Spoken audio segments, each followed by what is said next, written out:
Good morning, good afternoon, good evening, or good night, wherever you are in the world. If you're watching this in a different time zone than me, Lykke. My name is Lykke, a little difficult to pronounce. I come from Denmark. My passion is teaching nonverbal communication and people to live in their ideal homes and connect to their ideal voice. It's such a pleasure for me to be here today on the new winter schedule. How are you feeling, everybody? I hope you're doing great. Lovely weather in Italy. Hope wherever you are, the situation is peaceful and that you're enjoying life. Today, if you can hear like weird sounds, is my dog. She's literally devouring a bone, and you might be able to hear her. So don't worry about the weird sounds coming from the microphone. A hot topic. Difficult clients. Have you ever had them? Do you know who they are? Do you know how to prevent getting them? Do you know how to take your clients through your services, avoiding having difficult clients? If not, or if you do share, and if not, stay with me. If you like the video in the end, please share it, give me a thumbs up, follow me on YouTube or on Facebook. And if you think this could be helpful for someone else, please share it with them. If you ever want to come on and speak about something that you are passionate about, reach out to me in private. Difficult clients, getting in there. How to use body language to avoid them or win them over so your business can blossom. I love PowerPoints. I just love them. And I am following today on Facebook. So if you have any questions, please be aware that you can share them on Facebook and I will read them. Just to be sure, do we know what a difficult client is? What is a difficult client for me? A difficult client for me might not be the same for someone else. What does it mean to you that someone is a difficult client? I think one of the first things to do that is very important is to define it. What is a difficult client for you? So who is what you would call a difficult client for you? For me, it's like we talk about this a lot, how some clients, they lift you up and it's just the whole thing just flows. And some clients, they can tend to drain your energy. Does that depend on the client? Does it depend on us? Does it depend on the weather? So these difficult clients, do they look a certain way? Do they come from a certain place? Do they live in a certain location? Are they created in a certain way? And yes, I do think they are. Do they come with certain specific warning signs? Probably some that we will look at in this hour that we're together. Write down your definition of what a difficult client means to you right now. And it doesn't have to be the same than what it was even a year ago, 2 years from now, 5 years from now. Right now, in this moment, if you think about someone that for you is a difficult client, what does that mean? Because if you have that down, you might be able to avoid that a client, if a client signs up with you, it means they are happy probably to sign up with you. So why do they turn into a difficult client for you? Write it down, think about it. And if you are watching the replay, don't skip this. Something magical happens when we write down, when we sit down with ourselves, remember ourselves, and connect to whatever it is we're feeling. What is a difficult client for you?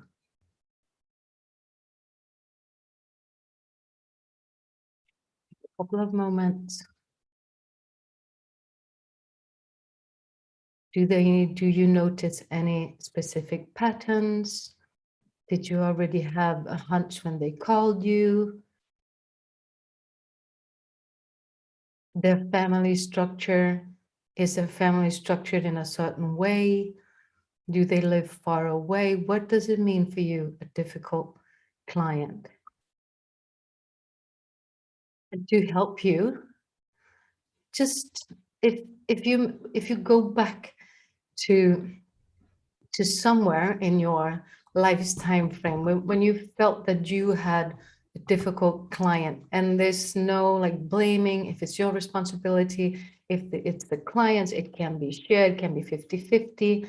Maybe their expectations weren't met, maybe you thought you had informed them well. Watching the body language, looking out for signs of joy and rejection, that are the ones that we want to really pay attention to. What can you hear them say in your mind? Because memory is, oh my gosh, how our brain stores memory is a whole, it's a lifetime of studying to figure out how that works. Examples, I can hear it takes too long. That could be for me with vocal lessons or the festival or becoming an opera singer. It takes a long time. It's too difficult. Can you do that for me? Where can I find? Can you do this? Will you help me? Does the price also include, which is like you're at the end of everything, you've made a letter of agreement, and then they're like, does the price also include, can I have, or don't you have, you didn't send me, I'll never make it. I need to know why we're doing this. And so on. So listen to those difficult clients in your mind and think about what it means to you. If you know the shield, sword, and the crown, observe yourself. Are you a shield? And do you have a difficult time working with someone that you suspect is a shield? If you're a sword, I know you're going to have a difficult time, or at least it's going to be more difficult for you to work with a sword than working with a shield. So think about that too.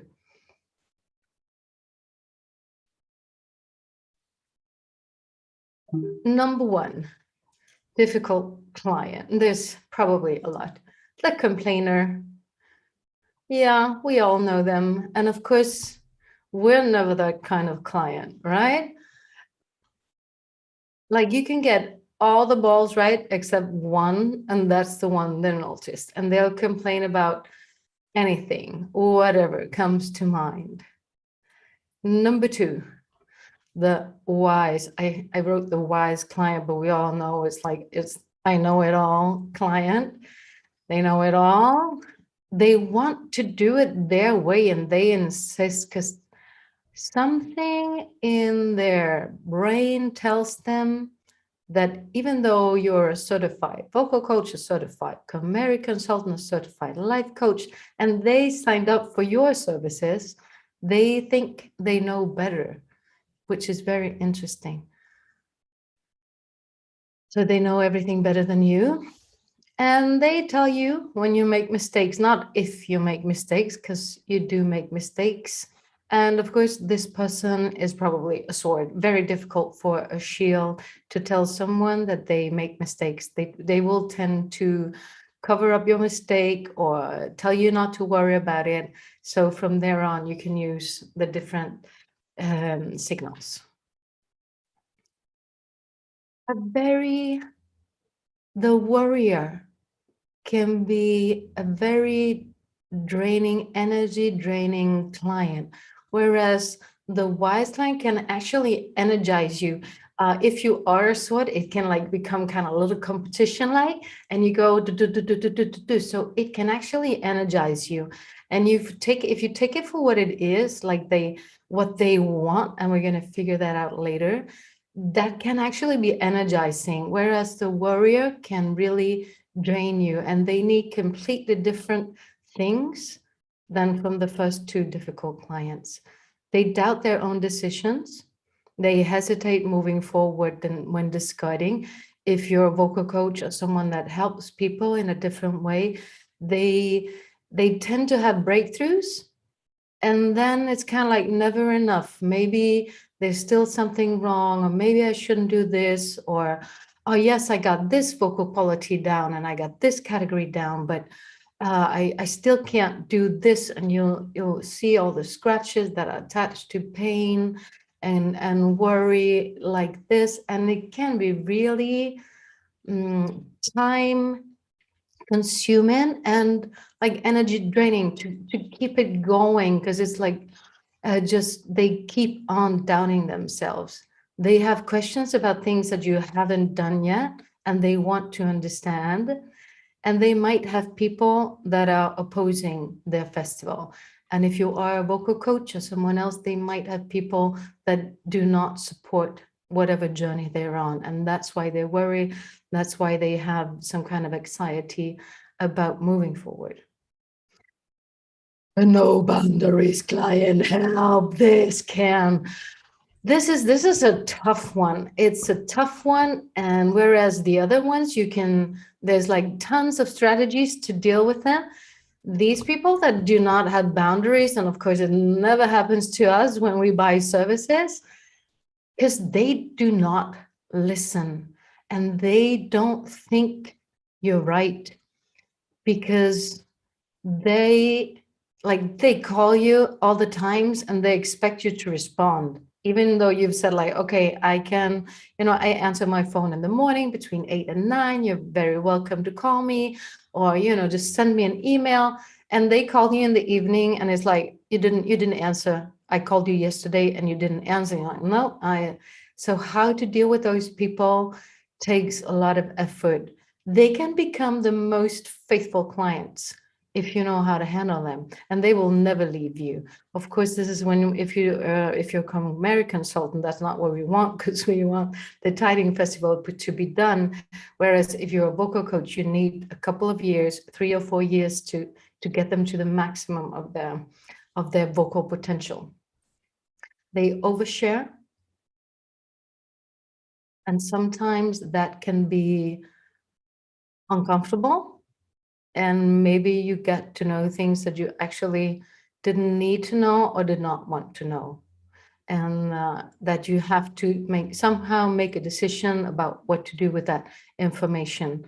And if you have that, and I so thank all the people that are doing my complete nonverbal and verbal communication course, because they inspired me to do this. Because if we do share the strategies of how to handling the different types of clients, there's going to be a lot less difficult clients. And the whole Pareto rule, the 80-20 rule, that 20% of our clients create 80%, not of problems, but like they take up a lot more time than just the 20% of your time. So think about it. Do you have those clients?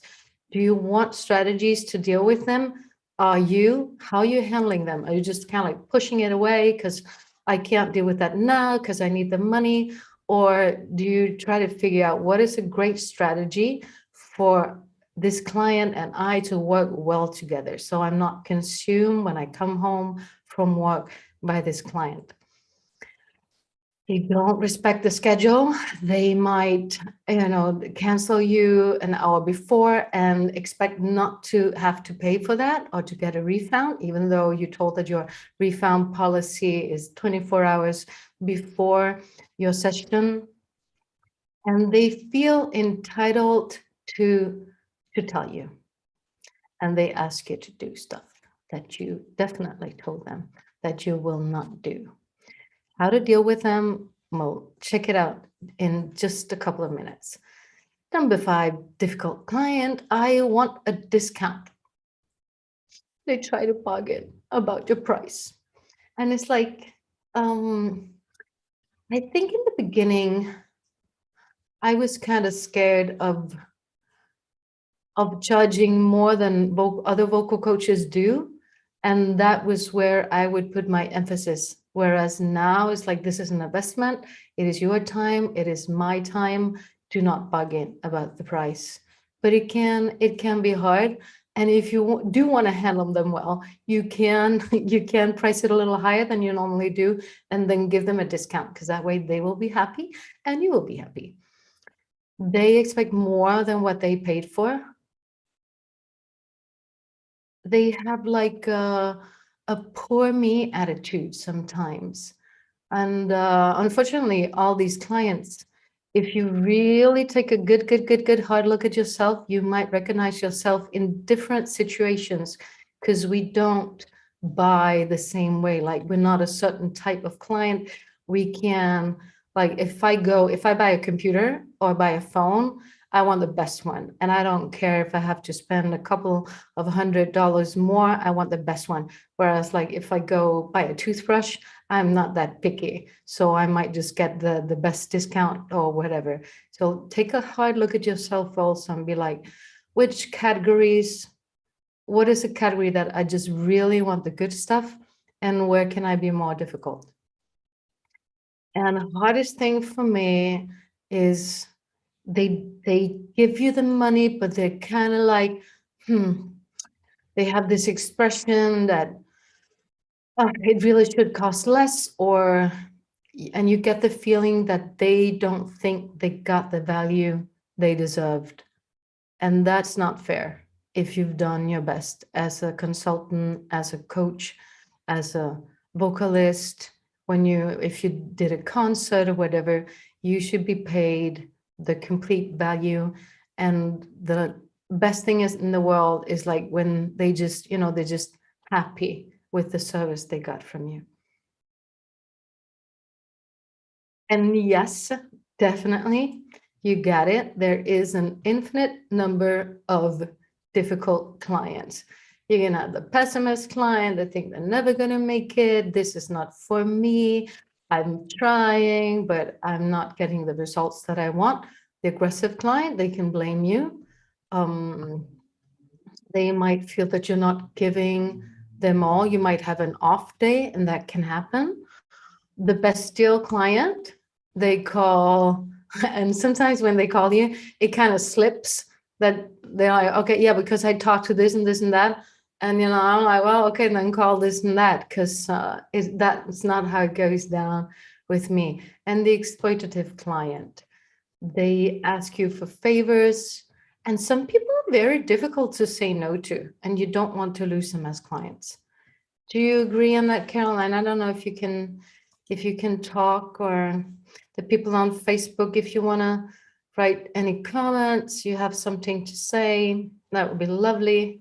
So I don't feel all alone here and with the poor me attitude. Yeah, I completely agree with all of that.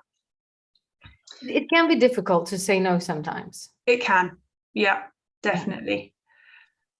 And I guess as humans, Carol, we're like professional manipulators. Well, you know me by now, so just with one word, describe a difficult client that has given you like more pain than gain. For me, there's not a lot, but there are a couple, or maybe 4 or 5. Yeah.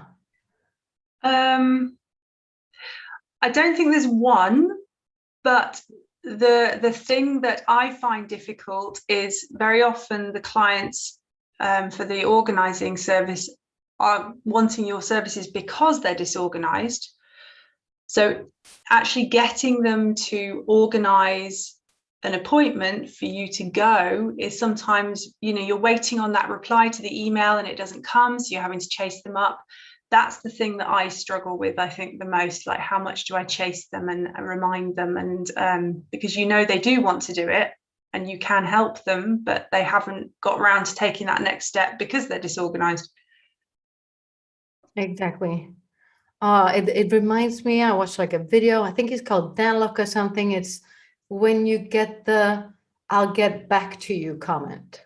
Love that video. Gonna definitely insert it next time. It was so interesting. And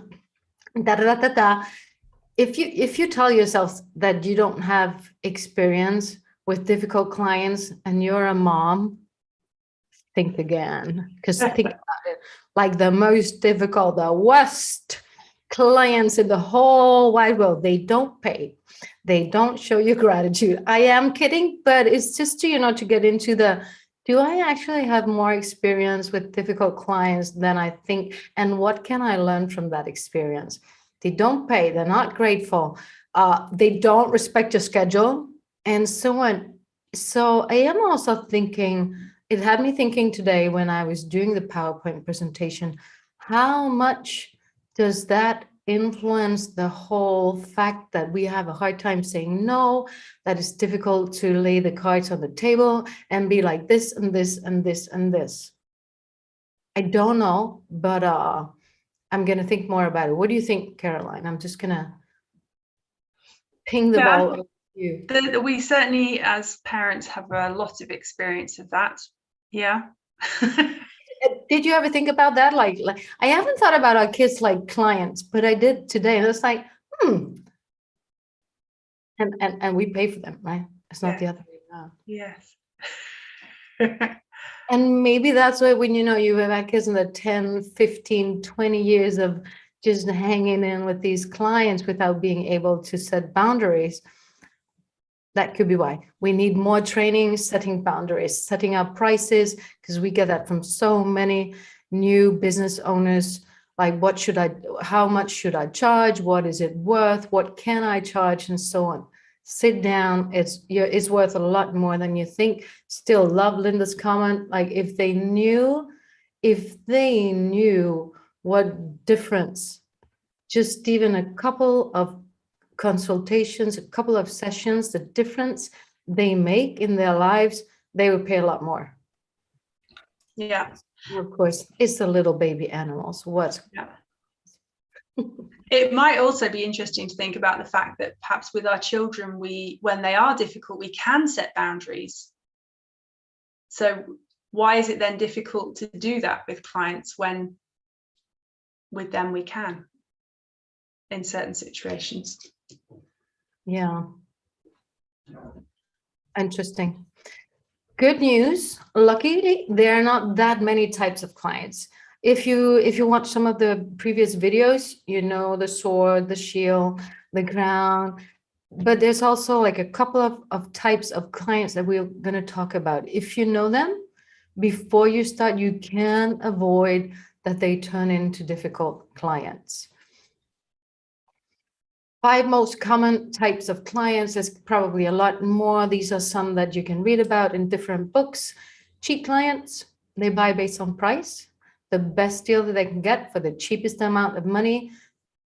That's me when I buy a toothbrush, toothpaste, toilet paper. Can you think of anything, Caroline, just pops into your mind? Like shampoo, I'm not gonna compromise on that, but a lot of stuff I definitely compromise on. There's other stuff I don't. Emotional clients, they buy based on what they like. They just have to do it, or they just have to have it. They see something, they want it. They don't think that much about it. And then afterwards they're like, uh-oh, how did that drop into my bag? On a scheduled client, or do I really want that? Maybe they reached out to you and then they're kind of like, they cancel, or they call you back and be like, you know what, I'm not going to start on Monday. I'm going to start in November. And in November, they called you and they're going to start in January, because they might have taken that decision as a very emotional decision. They heard about it. They heard about your service and they're like, oh, I'm going to call. And they're all hard about it. And then it's like, oh, did I really think that through? No, I did not.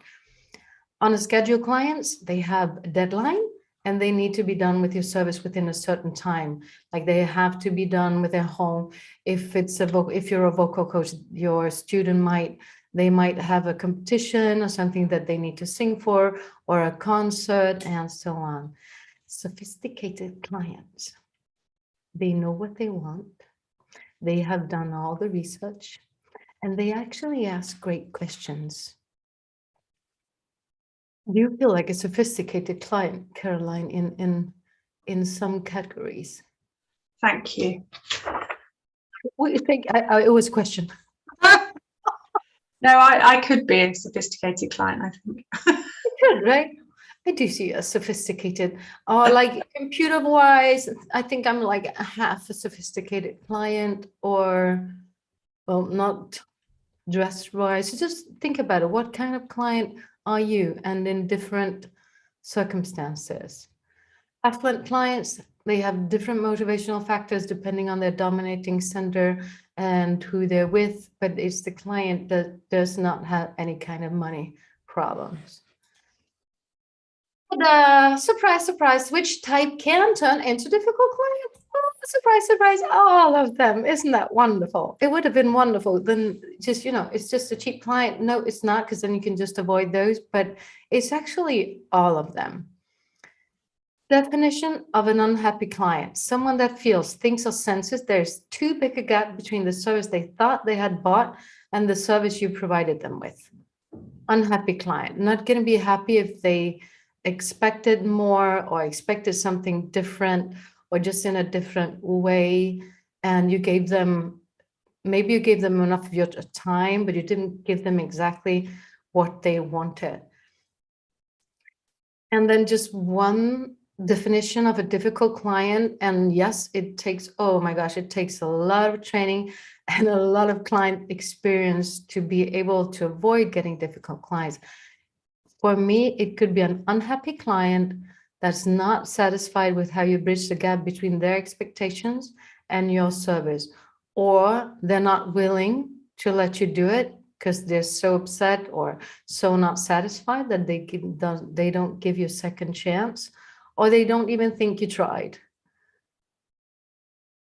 How would you define it, Caroline, if you want to share like a difficult client? It could also be someone that is different from what I expected. Yeah, I think for me, a difficult client is probably someone who has bought your services to do the KonMari method, but when you get there, they're actually not open to taking it all on board and accepting the service that you were or you've gone to offer them. And I find that quite difficult then, because you have to sort of change then your tack a bit and try and work out what it is that they do want if that isn't what they want. And I find that quite tricky. Yes, and I think it's the same in every business. Maybe someone comes to me and be like, I want to sing really well and I want to sing all by myself. And I'm like, okay, it's if you haven't had any vocal training, it's gonna take some time. And then I start out and they're like, no, I just want to sing. I just want to sing the song. I was like, well, that's not how it works if you want to have vocal technique. And it's probably the same all over, that it's hard work. If you're doing the festival and if you want to reach that ideal home of yours, it's really hard work. Yeah. I mean, it takes sweat and tears and commitment and dedication. So let's check out ourselves. What type of client do you think you are? How were you coded? How are you coded? When I go to a restaurant and I don't get what I ordered, terrible client. Like, I am a terrible client because I want it now. I wanted it 2 minutes ago, and I just don't get it. Like, if I ask for a pizza with a pomodoro and mozzarella, it's like, why don't you just give me a pizza with pomodoro? Yeah, but there was like this and that. It's just take it out, and because I love food, so I just wanted to be right. Terrible client. Oh, I am. Caroline, do you have any? It's just you and me right now. Are you a terrible client in any situation? Or if I buy something and it's broken, it's like, ugh. If it doesn't get here on time, I can definitely get a little. Yeah, I get frustrated with other people not doing things in the time schedule that I had anticipated it being done. That irritates me. Yeah. Yes, and it's probably if it's something that's really important for us, because in our life, if you're not on that time schedule, or if I don't do it and it's important for me, something bad happens, or it can have a huge consequence for my business. We expect that from other people too. Mm-hmm. Yeah. And here's the thing, would others agree with you? So if you do tell yourself that you're a fantastic client and you have a lot of patience, and here's another nice rule. If you have a huge room and there's, let's say there's 100 people in the room, 5,000 people in the room, doesn't matter. if you ask the people in the room if they're more or less polite than 50% in the room, it's like everybody's going to raise their hand. And there's something mathematically impossible in that. So would others agree with you on what type of client you think you are? If you think about the people that you do business with, that you buy services from, what would they say about you? How would they classify you? Are you a warrior? Are you a difficult client? Are you an easy client? What type of client are you? What would your friends say about you? What would your family members, how would they describe you as a client? And you tell them something, they just laugh.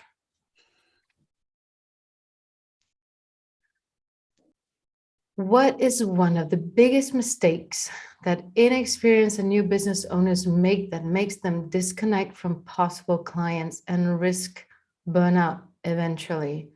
For me, the experience that I gathered these years with new vocal trainers, new consultants, is that we think other people think, sense, and feel like we do.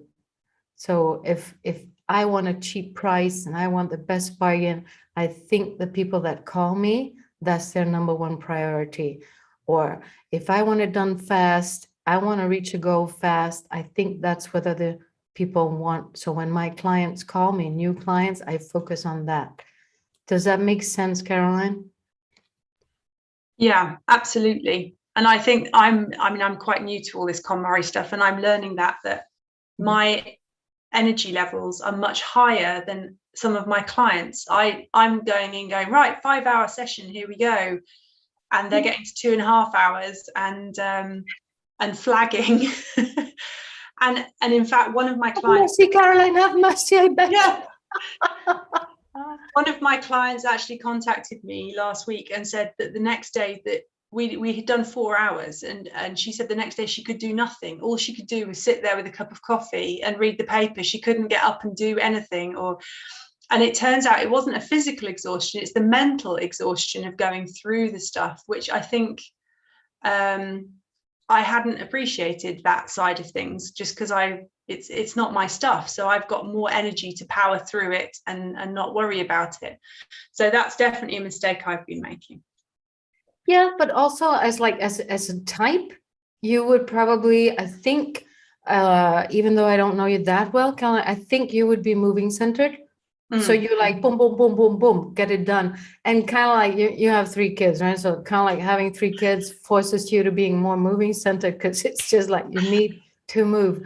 That is great insight, that you have to connect to the level, like the physical energy level that your client has, and see if those align, and not be disappointed because they might think that you thought they could have done more. And there we can have the worry, or they might even be like, you know what, I can't do it, and cancel a session. So you would be going down the road where you could end up with a difficult client. Yeah, definitely. And understanding as well that I thought we hadn't got enough done. I was disappointed for her that we hadn't, but she was thrilled to bits with what we'd done and thought it was amazing, and couldn't believe how much we'd achieved in the time, even if the next day she was completely exhausted. Yeah. Exhausted. Yes, I had a client last week, and she was like, she hadn't done anything on the phone. So again, like, I know I probably shouldn't say that, but just don't. But people lie all the time without knowing it, because she said she hadn't done anything. And then when I came down, all the bags were gone, like all the discarded clothes was gone. She had bought new drawers for the closets. She had put in little organizers. She had moved furniture around. I was like, well, where's the bed? And she's like, yeah, well, I moved it around. I was like, you said you hadn't done anything. So they're not, evaluating your own effort is not always easy. And it's both ways around, just like you said. She said she'd done a lot, and you felt you hadn't done enough. So keeping that balance is really important. Yeah. And have I been, guilty of that? Definitely, definitely. For me in the beginning, it was difficult to set my prices high. And today it's just like, I know their life is never going to be the same. I know if I teach somebody vocal qualities, they're going to get there in the fastest time possible. And that should just, put you on that road where you're like, this is what I want to charge. And if you do doubt, because I know a lot of you do, use your body. Just move forwards and backwards and figure out what your price is. Your body will tell you. Did we do that, Carolyn? I think we did that, right? With you. We did do that. Yeah. And we ended up with it being slightly higher than I had anticipated. And people are booking me. So it was correct. And it doesn't have to be that way around, that you have to, it just has to be that you Comfortable with in there and you walk out and you're happy with whatever they paid you and what you charged. Yeah. Getting into the how to avoid it and be your number one and strongest you. Ta-ta, do everything in your freaking power to prevent developing unhappy clients. Avoid getting them from the start to the end. How do you do it? Ask the right questions to begin with. Figure out the number one priority for your client, who they are, what they desire, why they called you. Listen to your client. Observe the nonverbal. If you don't feel sure of all the different scratches, rewatch the videos because it's liquid gold. Love Stephen Fenomemelio, love the analog disciplines. Decode vocal patterns. And just rule number one, remember that when the voice lowers, there's something going on, and it's probably something more serious. And when the voice highs, it can be something they're nervous about or something they're not certain about. They say something, it's like, oh, it does like that. And then you can classify your client. The cheap client. How to uncover the cheap client. They buy based on price, the best deal that they can get for the cheapest amount of money with the maximum benefit. And this, what I feel is like when I read about them or I watch videos, it's like it's something really bad. And I'm like, is there really anything bad about them? Maybe they need, maybe they're on a budget. Maybe that's what they've been taught their whole life, that you shouldn't pay so much for this, or that is not worth it, or why would you spend money on that? So try and help them. If you're willing to lower your price and help them, do that. And if you're not, well, it's on you to figure it out that they're a cheap client and either refer them to someone else or get them on your level and be like, this is why this is actually an investment. It's not cheap, but this is what you're going to get for your money. When you present your product, remember there's like the 5 questions. You present your product with an open statement, you figure out the number one priority, you have them choose, and you talk them through the 5 steps of asking great questions to see why they called you. When you talk to people and they might call you, and we always want to do it on Zoom or FaceTime, you want the video so you can observe them. Freedom really has no price, has it? And if they're like, or there's, okay, there's something going on, I have to go into this. Because literally today is one of the first things I say, especially with vocal clients, like, this is my price. I'll be happy to chat with you. But if you're like, that's a no-go for me, that's not my budget, I'll refer you to someone else. And you say in Italian, you say, amici come prima, like friends like before. Having the home of your dreams is of inestimable value. Do you agree? And if they start with the same signals, I want to dig into that deeper right away to avoid having a client that's like, oh my gosh, she charges so much. I can't believe it. I called her, and maybe she's going to talk to her friends and they're going to think I charge a lot. And I don't think I do. You can say recent clients, they were laughing, about how they could have saved the money I cost if they had called me earlier. Because if you put something in there and they have the signs of joy, that might be a clue that is very important for them, how much money they're going to have to invest to get your services. Any word with money, coins, cash flow. Can you put cash flow? Monopoly. Do you have any monopoly at home? I'm just kidding. But any word that talks about money, so you can then observe the sign or their voice. If they're like, yeah, when I tell clients that it's like $1,000 an hour, and they go like, it's like, no, I'm just kidding. It's 500 an hour. Just joke around a little with it, and you're going to get those non-verbal cues, or you're going to get the facial clues. The emotional client. They buy based on what they like. They just have to do it. It's a course, like a travel or a course, and they have to have it. They saw it, they heard about it, and they don't always know what they're in for. Let's say if it's the KonMari method, somebody talked to them about the Tiding Festival. They're totally, I'm so happy. I have this consultant coming to, and there's like, I'm going to do that too. And they haven't done any research. They do not know what they're in for. They do not know how much it costs. And they call you and you're like, okay, it's going to, you have a home, this and that big. It's going to take maybe 5 sessions, maybe 10 sessions. And they're like, what? Yeah, okay.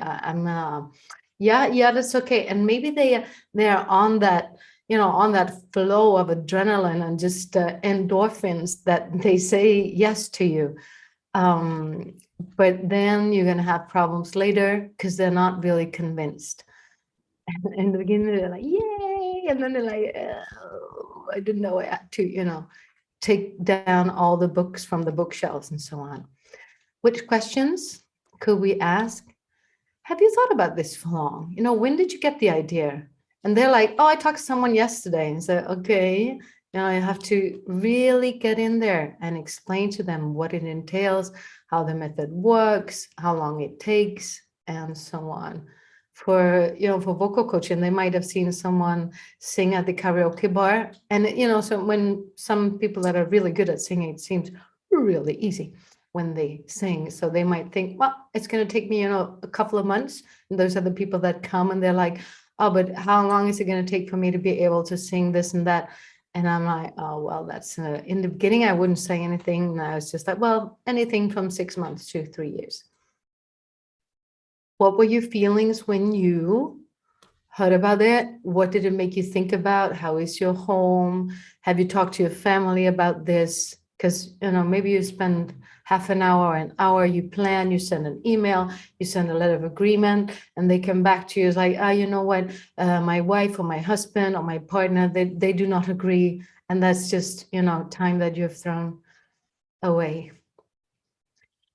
How to uncover the busy client. They're on a schedule clients. They have a deadline and they need to be done with the festival within a certain time, but they don't always tell you. And you definitely want to know this because they can stress you out because just like you talked about, Caroline, it can be the other way around, that they tell you that you didn't do enough because they don't really enjoy the process and they just want to get it done.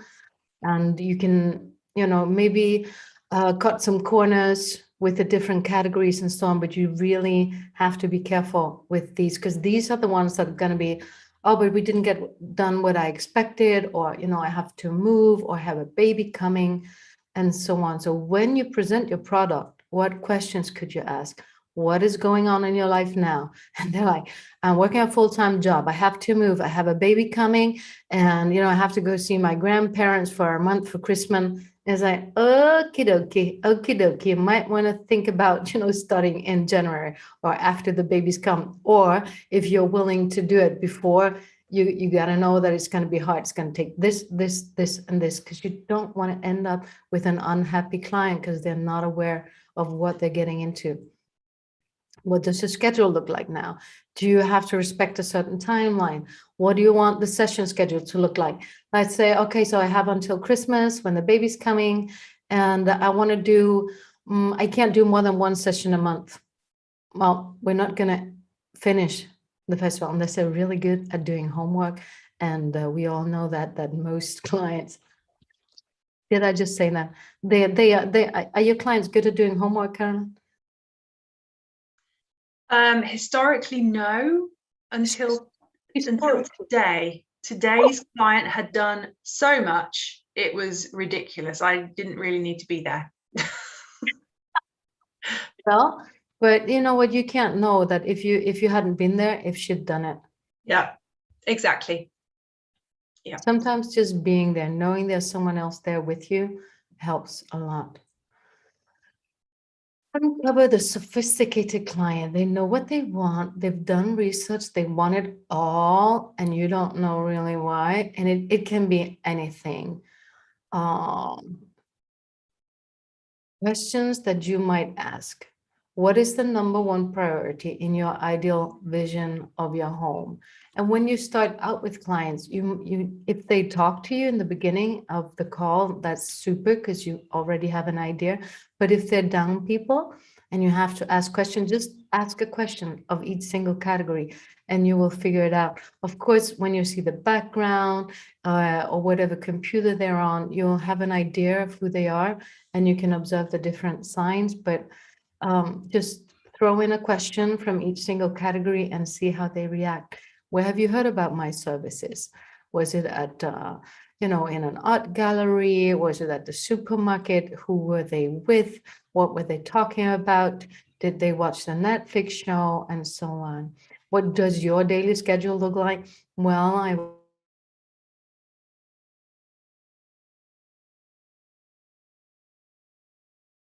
my friends and I come back and I go do yoga and stuff, and they might want to do it for totally different reasons and they want a totally different outcome. And if you lay that out for them in the beginning, it's going to be so much easier to avoid having unhappy clients. What furniture do you have in your room? For someone like me, it's like, I don't know any, a couple of designer names, but not a lot. And clients might start talking about names of furniture and lamp, and I don't know. I don't get it. It's not important for me, but if it's important for them, they might be one of those sophisticated clients. I might need to do more research before I go into the home. And I really need to observe the nonverbal and the verbal to see if I'm aligned with that client. Can I provide this service?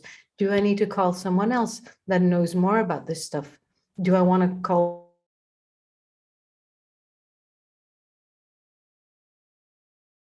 client? I would rather give that client to someone else if I know that I can't service them. Uncover the affluent client. We're almost there. They have different motivational factors depending on their mood and their dominating center. And they have different priorities. So what size? What is the size of your home? Who lives in the home?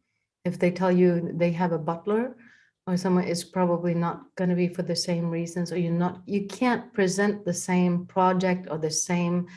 When you go in, the method, the principles, everything is the same, but you have to have different strategies when you go in. How do you want this adventure to play out? Why are they doing it? Is it just, they're bored, so they want to do it? They watch the show. They want their home to really look great. They want to show off. No judgment. And remember, that can be really difficult sometimes. Will there be help available? And, of course, if they have help available, it's going to be a different festival. And can any client turn into a difficult client? Yes, of course, because there are difficulties on every step of the journey. These are just, I dotted these 4 down. Client can be difficult to sign for different reasons. They can be difficult with payments, and a lot more than I probably expected. They can be difficult to handle during the festival, and it can be difficult to close. Like, some people will continue writing to you for advice or even calling you, even though it's been like 2-3 months that you talk to them. Are you willing to give you their time? Do you want to schedule another session? Be upfront with what you're going to provide your clients with once the Tidy Festival is done. Can they always get back to you and dot that down? If you don't want to do a contract, at least a letter of agreement or something, because that way you can even read it with them. And while you read it, you can watch and observe all those nonverbal signs and be like, okay, so if it's a double, or if it's this, you ask a follow-up question and you get another scratch or this, you're okay, so something in here that you're not good with. Did you visualize something else? What does it have? What does it take for you and me to do business where we're like, this is what we're going to do. This is what you're expecting. This is what I can provide you with. Some people might hear you saying that you don't bring, you don't, how do you say, carry discarded items, and then they will ask you anyway.